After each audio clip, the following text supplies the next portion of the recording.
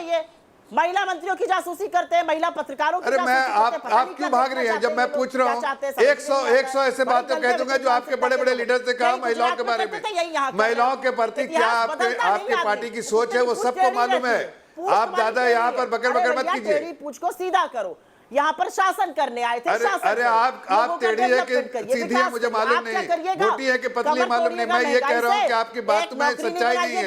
मैं personal comment नहीं करता हूँ, पर्सनल कमेंट नहीं करना चाहता हूँ आप पे। और इनके चाटुकारों आप बताइए ना, टंच माल वाला कॉन्सेप्ट क्या है? महिला जो कर रही है, क्या होता है उसका मतलब? क्या होता है मतलब बताइए तो। नहीं छोड़ते हैं ये किसी को। अरे आपके यहाँ तो कोई महिलाओं की कोई रिस्पेक्ट भी नहीं है, कोई इज्जत भी नहीं है भाई। ये गंदे लोग हैं। आप किसी कुछ भी आप किसी तरह से भी महिलाओं को एड्रेस करते हैं। दोनों से दोनों इतने पढ़े लिखे, फाइनेंशियल मामलों के इतने बड़े जानकार, ऐसे मत झगड़िए। मैं सीधे मनोज सर के पास चलता हूं। मनोज सर, सर्विलांस होता है, सर्विलांस का तकनीकी पहलू क्या है, कैसे होता है, क्यों होता है? क्योंकि आपसे बेहतर टेलीकॉम सेक्टर और इस तकनीक को कोई नहीं समझा सकता। सरकारें क्यों सर्विलांस करती है, किस आधार पर करती है और कैसे कर सकती है? यही गुजरात में करते थे, यही दिल्ली में करते हैं। ये होता है सर्वेलेंस। मेरे ख्याल से खुद तो काम करना आता नहीं है, सर्वेलेंस ही करते रहते हैं। देखिए, ऐसा है कि सर्विलेंस के तो कई सारे तरीके हैं। आपने देखा होगा कि 2013 में इतना देर से आप कहे जा रही हैं। नेशनल सिक्योरिटी एजेंसी के जो कॉन्ट्रैक्टर थे स्नोडेन, उस समय उन्होंने अमेरिकन गवर्नमेंट के ऊपर आरोप लगाया था कि उनका एक प्रोजेक्ट है, प्रोजेक्ट प्रिज्म, PRISM। उसके तहत वो लोग अपने ही देश के नहीं बल्कि कई सारे देशों के फ़ोन्स का वो लोग सर्विलेंस कर रहे हैं, उनकी हैकिंग कर रहे हैं।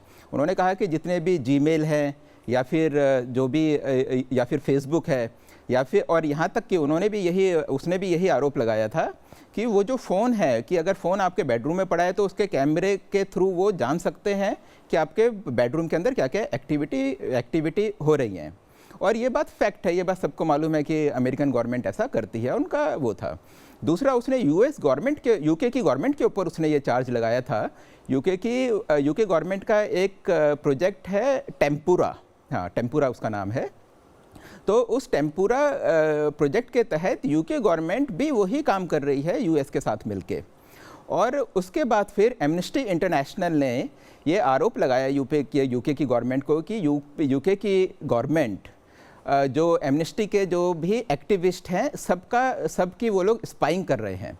और उन्होंने थ्रेटन किया था, आपको ध्यान होगा, कि हम लोग यूके की गवर्नमेंट को कोर्ट में लेकर जाएंगे। उन्होंने ये बात कही थी मास स्पाइंग के केस में। तो ऐसा है कि अमेरिका और यूके की जो गवर्नमेंट है, वहाँ के लिए जो अमेरिकन कंपनीज़ हैं खुद ये सारा डेटा और एक्सेस प्रोवाइड करती हैं। तो वहाँ तो क्लियर है। और वहाँ इसके बारे में जो भी सिटीजन्स के बीच डिबेट चलना चाहिए था, अनफॉर्चुनेटली वो चला नहीं। स्नोडेन के टाइम पे 2013 में अखबारों में 1 महीने तक स्टोरी आई और वो स्टोरी वहीं की वहीं ख़त्म हो गई। जो ह्यूमन राइट का इशू, प्राइवेसी का इशू था, वो उस लेवल पे चला नहीं वहाँ। और उसके बाद मेरे ख्याल से 2-3 और कंट्रीज़ थे जो कि उस प्रोजेक्ट के उनके पार्ट थे। तो एक तो तरीका स्पाइंग का वो हो गया, जहाँ की एक कंपनियाँ खुद ही उनके साथ इन्वॉल्व हैं और उसकी सोसाइटी ने इसको एक्सेप्ट करा हुआ है कि हाँ भाई ठीक है, सरकार है तो सरकार तो ये करेगी ही। हमारे यहाँ क्या है कि हमारे यहाँ अगर NSO का सॉफ्टवेयर लेकर, पेगासस को लेकर अगर किसी ने हमारे यहाँ स्पाइंग करने की कोशिश करी है, हम इसलिए नहीं कह सकते क्योंकि जो ये एजेंसीज क्लेम कर रही हैं वो भी पोटेंशियल टारगेट शब्द का इस्तेमाल कर रही हैं। उन्होंने आज तक ये नहीं बोला कि इन लोगों ने कि जो ये सॉफ्टवेयर है, ये जो स्पाईवेयर इसको बोले हम, ये स्पाईवेयर जब फ़ोन में जाता है उसके बाद एक्सेस जो कंट्रोल करता है उसके हाथ में पहुंच जाता है। उन्होंने ये नहीं बोला कि फ़ोन हैक हुए हैं, उन्होंने बोला कि ये पोटेंशियल टारगेट हैं। तो इसका तो बस अगर हम टेक्निकल अगर हम बात करें तो ये 2 बेसिक इशू हैं। अच्छा, जफर साहब ने एक चीज़ कही थी कि जो भी हम कर रहे हैं, जो भी हमने करा है, ये नहीं मतलब इसके बारे में नहीं, जनरली सर्विलेंस जो भी करा है वो पूरा का पूरा लीगल जो भी तरीके हैं उसको ध्यान में रखते हुए किया गया है। मेरा ऑब्जेक्शन सिर्फ एक है, वो ये है कि जो हमारा जो इंडियन टेलीग्राफ एक्ट है उसमें सेक्शन 5(2) में इसका प्रोविज़न है। उसके बाद जो इंडियन इंफॉर्मेशन एक्ट है, इंफॉर्मेशन टेक्नोलॉजी एक्ट है, उसमें भी इसका प्रोविज़न है। पूरा का पूरा तरीका बनाया हुआ है कि किस तरीके से आप इसको कर सकते हैं। उसका सिस्टम्स क्या है कि जॉइंट सेक्रेटरी लेवल से आपको वो लेनी है, अप्रूवल चाहिए वगैरह वगैरह। लेकिन आप देखेंगे हर साल कम से कम 3-4 केस ऐसे आते हैं जहाँ की स्टेट गवर्नमेंट्स पे या सेंट्रल गवर्नमेंट के ऊपर चार्ज लगते हैं कि उन्होंने इस सिस्टम का गलत फ़ायदा उठाया है। और जहाँ तक कानून है, कानून का तो कोई पालन ही नहीं करता है।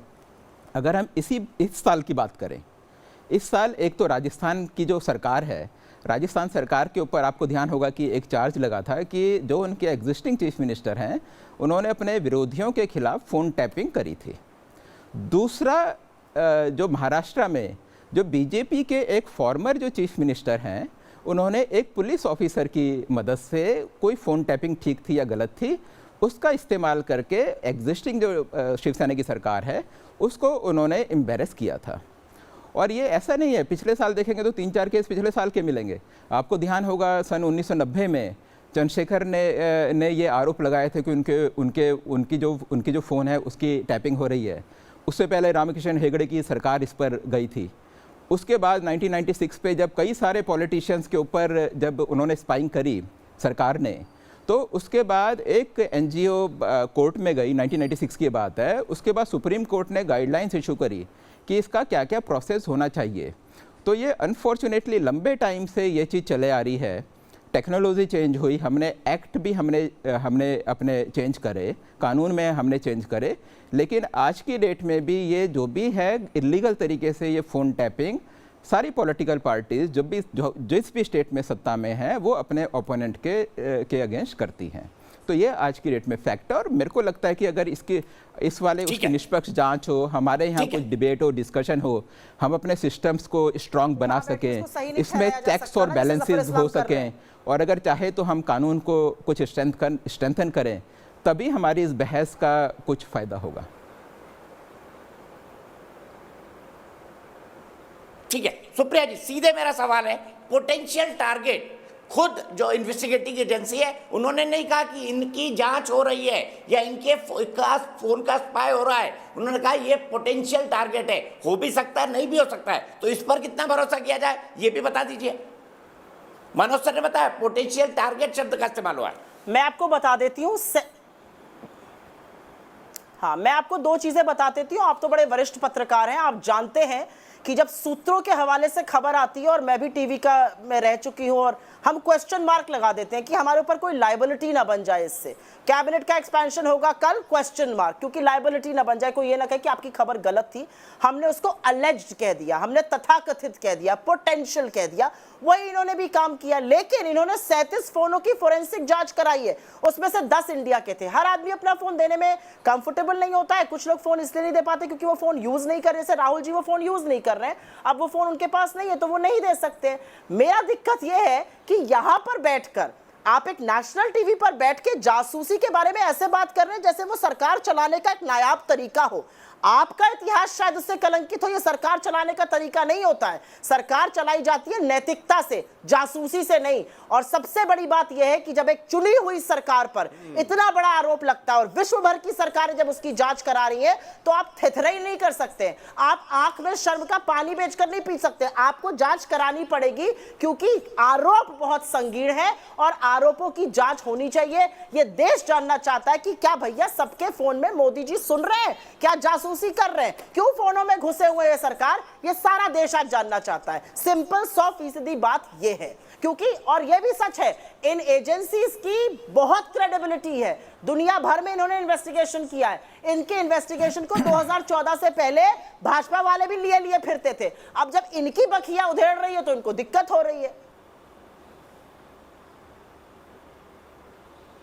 बताइए जफर इस्लाम जी, क्या वाकई सरकार लोगों के फोन में घुसी हुई है? देखिए,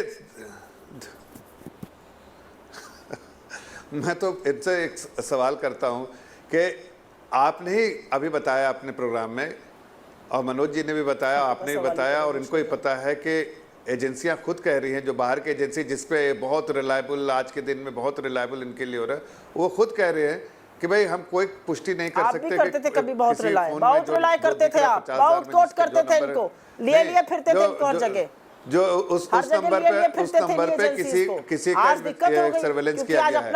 लेकिन ये आज चूंकि इनके जो सबसे बड़े लीडर है उनका नाम है उसमें, तो आज आपको दिक्कत है, परेशानी हो रही है। लेकिन इस बात के बारे में जरा बताइए, जरा सा बताइए मैडम, इस बात के कि आपके राजस्थान के होम सेक्रेटरी स्वयं टेलीविजन चैनल पे आके कहते हैं कि हम गलत टैपिंग कर रहे थे, स्वयं कह रहे थे होम सेक्रेटरी ने कहा कि हमने नहीं किया, तो वहां के मुख्यमंत्री राजस्थान के दूसरे डिपार्टमेंट से उन्होंने करवाया है, और गलत करवाया, बिना परमिशन के करवाया, बिना परमिशन के करवाया।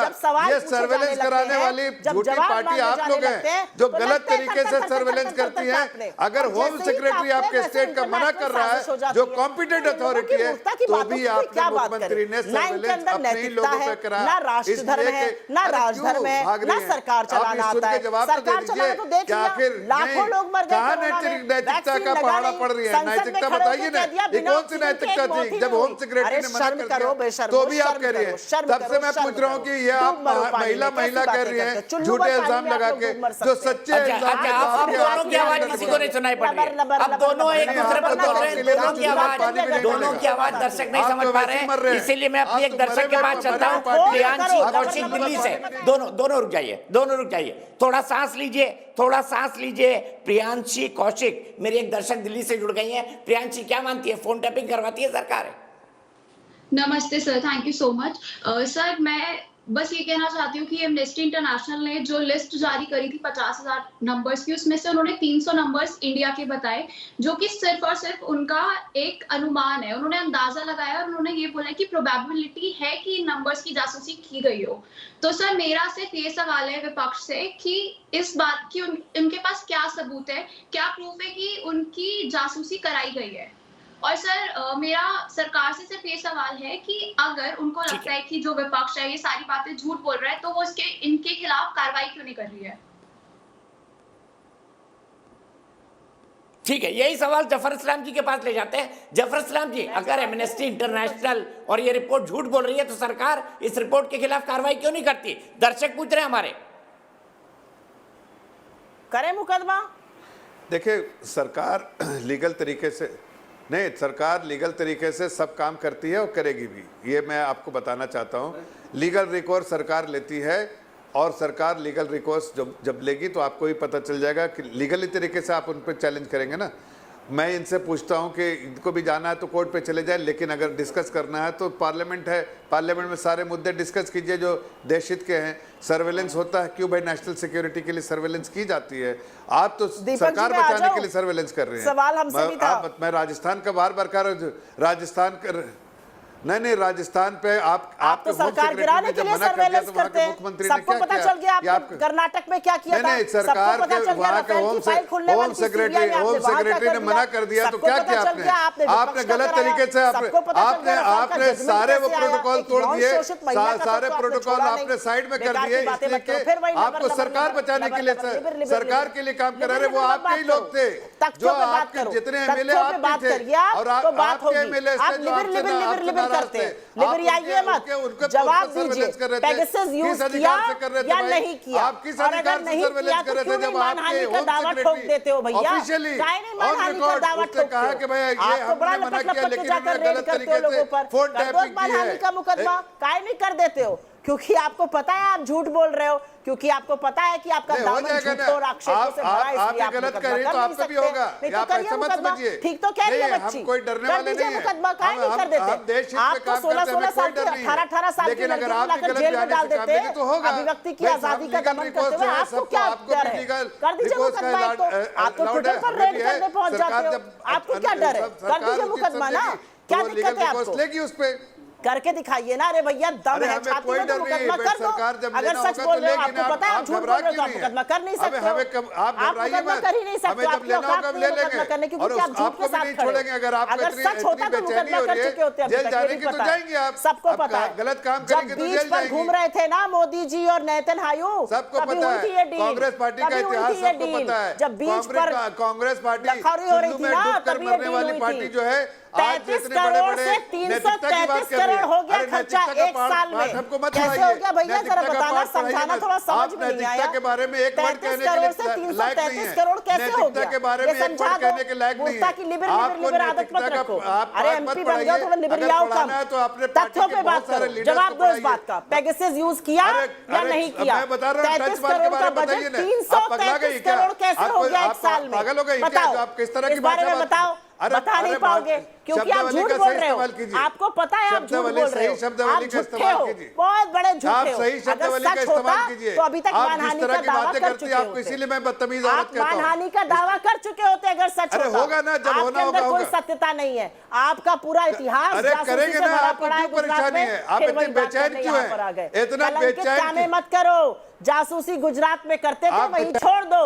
अब दिल्ली आए हुए 7 साल हो गए, शासन चलाइए, जासूसी मत करिए। अगर जासूसी आज आपको बड़ी परेशानी तो कोरोना की महामारी में सरकार है जो देश हित में काम करती है, और आप जैसे लुटेरों को सही, आप जैसे लुटेरे पार्टी पेरों को जिन्होंने देश को लूटा है उनको सही रास्ते पे खड़ा कर दिया है किनारे, तो आपको लग रहा है देश की जनता देख रही है आपका सर्टिफिकेट नहीं चाहिए। देश की जनता देख रही है कि आप किस तरह से कलंकित है और नैतिकता का पाठ मत पढ़ाइए। दीपक जी, अगर ये डिस्कशन हो गया है तो मैं जानना चाहती हूँ, अब मुझे पता लगा कि संसद में बहस क्यों नहीं हो पाती है। आप इस डिस्कशन में है ही नहीं, आपकी आवाज आई ही नहीं, आप पता नहीं कहां गायब हो जाते हैं डिस्कशन में। दीपक जी, मुझे समझ ही में नहीं आता आप कहां चले जाते। अगर आप हैं तो आप दोनों को रोकिए, अगर आप नहीं हैं तो धन्यवाद। मुझे आज मालूम पड़ गया कि संसद में बहस क्यों नहीं हो पाती है। पर्दाफाश होगा। अरे तो आप बैठे हैं ना, आप रोकते किसी को? आप तो गायब ही हो जाते हैं, रड़ छोड़ देते हैं। आप काहे रड़ छोड़ देते हैं? आप यार रहिए, रड़ बात। मैं क्या करूं? मैं क्या करूं? चुप कराइए उनको। मैं क्या करूं बताइए ना। मैं क्या करूं? दूसरा बोलता है तो वो बीच में कूद कूद कर बोलने लगते हैं। अरे आप उन पर बोल रहे हैं, वो आप पर बोल रहे हैं, मैं कितना चुप कराऊं? सवाल हमसे था, हम भी खाकर आते हैं। मुझे मालूम पड़ा, मुझे भी बोलने लगे। अरे इतना तो झूठ मत बोलिए। मुझे मालूम पड़ा, मुझे भी मुक्केबाजों ने रेफरी को ही मारना शुरू कर दिया। अरे रहने दीजिए, झूठ का पुलिंदा। जब मुंह खोलिएगा जफर जी, तो झूठ का फुलझड़ी ही निकलती है। ये अपने आका से ही सीख कर आते हैं आप, और वही आके यहाँ दर्शाते हैं। कोई और आप बात तो नहीं, इसमें वैसे आपकी गलती सती नहीं है, सावित्री ट्रेनिंग वाली ही बात वैसी कर रही हुई है। कोई बात जैसे नहीं। मैं सिर्फ नहीं, ये कहूंगी, अगर ये सारी इन्वेस्टिगेटिव एजेंसी झूठ बोल रही है तो मुकदमा कर दीजिए इनके ऊपर। इधर उधर की बात क्यों कर रहे हैं? आप दोनों के मुंह को देख के लग रहा है कि संसद में बहस नहीं हो पाएगी। एक सांसद और एक पोटेंशियल सांसद। और मनगढ़ंत बातें यहाँ मत कहिए। आप जितनी भी कोशिश कीजिए कि हमारी सरकार को ना मनगढ़ंत मेरी बातें नहीं है, मनगढ़ंत आपकी बात है। नहीं हो पाएगी। एक सांसद और एक पोटेंशियल सांसद झगड़ रहे हैं यहाँ पर। होने वाला है, उधर इसलिए कि आपके पास कोई जांच मुद्दा करा लो। नहीं। अरे अगर जांच वाकई कराओ सीरियस ना। होते। अच्छा, अब आप दोनों पानी पीजिए, भैया, जफर ब्रेक भाई लीजिए। है तो मैं जांच अपनी एक कराओ। दर्शक मैं ललकार शिवी रही हूं चित्रांशी आपको। के पास मैं नोएडा चलता ललकार के हूँ। कह शिवी रही क्या हूं। कहेंगी इस दम खबर के है। बारे में? सर, मैं ये कहना चाहती हूँ कि हमने काफ़ी पॉइंट्स अभी तक सुन चुके हैं, पर एक पॉइंट जो मुझे बहुत ज़्यादा हाईलाइट करने का मन है वो है द वायर की लास्ट रिपोर्ट के हिसाब से 40 जर्नलिस्ट और काफ़ी ह्यूमन एक्टिविस्ट के फ़ोन्स को स्पाई किया गया है। सर, एनएसओ की जो स्कीम है उसके हिसाब से वो ये बोलता है कि ये जो सॉफ्टवेयर है सिर्फ और सिर्फ हम सरकार को देते हैं ताकि कि नेशनल सिक्योरिटी के लिए हो और टेररिज्म से बचने के लिए हो। तो सर, अगर ये भी मान लीजिए कि फॉरेन कंट्रीज के लोग हमारे जर्नलिस्ट के फोन्स को स्पाई करें तो उसका कोई कंसर्न नहीं बनता, क्योंकि ये सॉफ्टवेयर इतना महंगा है कि वो लोग इतना पैसा खर्च करके हमारे जर्नलिस्ट को क्यों स्पाई करना चाहेंगे? हमारे यहाँ के कुछ अपडेटेड जो बहुत हाई ऑफिशियल्स हैं उनको क्यों नहीं स्पाई करना चाहते? तो हम ये भी समझ सकते हैं कि क्या सरकार अपने ही देश के जर्नलिस्ट को स्पाई करने की कोशिश कर रही है। और एक अगर केस, अभी ये केस जो पेगासस का जो केस है ये अभी इंडिया में प्रिवेल हुआ है, पर 2018 में जो जमाल खुशरोगी के साथ हुआ था, उनकी मर्डर मिस्ट्री में सबसे पहला जो क्लू निकला था कि उनके फ़ोन में, ये उनका फ़ोन जो था वो पेगासस सॉफ्टवेयर से इंजेक्टेड था, इसलिए उनकी लोकेशंस पता चली थी और उनकी मर्डर हो गई थी, उनकी डेथ हो गई थी।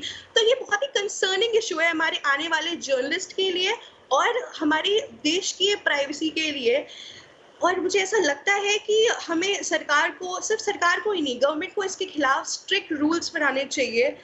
हमारे कोर्ट को इसके प्राइवेसी के लिए एक स्पेशल बिल पास करना चाहिए। ठीक है शिवी, ठीक है शिवी, आपके लिए मेरे पास इतना ही वक्त है। मैं रुकूंगा एक ब्रेक के लिए। मेरे साथ डॉक्टर मनोज यादव होंगे बीजेपी से, गुरदीप सप्पल जी होंगे कांग्रेस से, मनोज सर होंगे, संगीत रागी जी होंगे और विवेक श्रीवास्तव होंगे। ब्रेक के बाद नए सिरे से बहस की शुरुआत होगी।